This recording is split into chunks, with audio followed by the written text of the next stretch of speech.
Morning children, आज मैं आपकी अरब सागर की रानी कोच्चि पढ़ाऊंगी। ये आपके हिंदी 9 की स्लैश से मैंने पाठ लिया है, पाठ 5।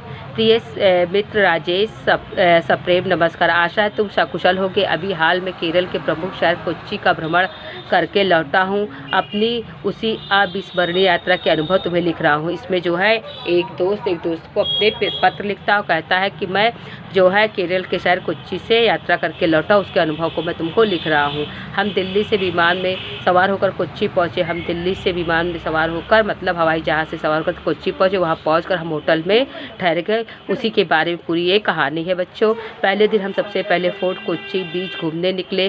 केरल की भाषा मलयालम है, इसलिए हमने गाइड की व्यवस्था की थी जो अंग्रेजी में बातचीत कर सकता था। फोर्ट कोच्चि बीच का दृश्य देखकर मन प्रसन्न हो गया। विशाल समुद्र तट पर खड़े होकर बड़े बड़े जहाज़ों को इधर उधर आते जाते देख मुझे बहुत आनंद आया। वहाँ हमने पुराने समय में प्रचलित चाइनीज़ फिशिंग नेट भी देखा। यह मछली पकड़ने का एक विशेष जाल होता है जो बांस या सागौन की लकड़ी से बने खंभे में से लटका रहता है। इसे हवा में झूले की तरह छोड़ा जा सकता है। इसमें आज भी मछलियाँ पकड़ी जाती हैं। फोर्ट कोच्चि बीच के निकट एक ही मट्टनचेरी का महल देखा। इसे डच महल भी कहा जाता है।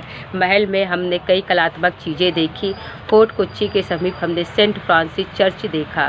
फोर्ट कोच्चि बीच पर लहराते सागर का सौंदर्य देखते ही बनता है। हरी भरी झाड़ी और नारियल के झूमते पेड़ों से समुद्र तट की सुंदरता और भी बढ़ जाती है। वहाँ हमने दक्षिण भारतीय व्यंजन इडली का डोसा का आनंद उठाया। फिर हम एक अन्य समुद्र तट चेराई बीच गए। चेराई बीच का एक सुंदर बीच है जिसकी प्राकृतिक सुंदरता देखकर मन आनंद से भर जाता है। चेराई बीच पर हमने गर्मा गर्म पज्जम पोरी का आनंद उठाया। पज्जम पोरी अधपके केले और मक्के के आटे या मैदा से बने पकौड़े जैसा स्वादिष्ट व्यंजन होता है। नारियल और खजूर के पेड़ों तथा केरल के पारंपरिक मकानों ने चेराई बीच को बहुत ही सुंदर बना दिया।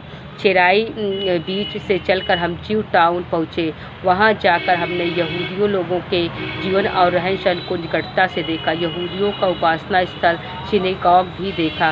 कोच्चि में मट्टनचेरी, ज्यू स्ट्रीट और एमजी रोड खरीदारी के लिए प्रसिद्ध है। वहाँ ज्यू टाउन में हमने ताज़ा मसाले, चाय, कॉफ़ी, मुखौटे और पीतल की आकृतियाँ खरीदी। शाम के समय मारिन ड्राइव गए। समुद्र के किनारे बनी यह सड़क पर्यटकों मतलब दर्शकों को बहुत लुभाती है। रात के समय जगमगाती रोशनी में यह सड़क बहुत समुद्र ही खूबसूरती में चार चांद लगाती है, मतलब बहुत और सुंदर बनाती है। मारिन ड्राइव के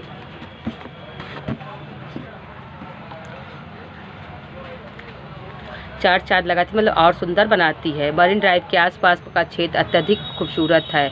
यहाँ अक्सर फिल्मों की शूटिंग होती रहती है। हमने भी एक फिल्म की शूटिंग देखी। फिल्म की शूटिंग देखने का यह मेरा पहला अनुभव था। इस सड़क को मुगम रोड के नाम से भी जाना जाता है। हम आदि शंकराचार्य की जन्मस्थली कलाडी भी घूमने गए। वहाँ हमने दक्षिण मूर्ति और देवी शारदा मंदिर के दर्शन किए। कोच्चि जाने से पहले हमारे दक्षिण भारतीय पड़ोसी बीजू मथाई जी ने बताया कि केरल को ईश्वर की धरती कहा जाता है। कोच्चि की सैर करके उनकी बात सही सिद्धू, जब हम कोच्चि की सैर किए तो उनकी बात सही मुझे लगी।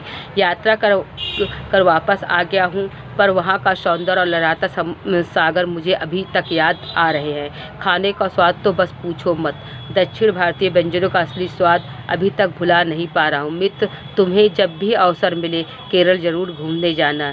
जब केरल के दर्शन करने योग्य स्थलों को देखोगे तो तुम देखते रह जाओगे। तुम्हारा मित्र मधुर ने अपने मित्र राजेश को ये पत्र लिखा था। इस लेसन को पढ़ लीजिएगा और अच्छे से रीड कर लीजिएगा तो आपको केरल के बारे में पता चल जाएगा। धन्यवाद।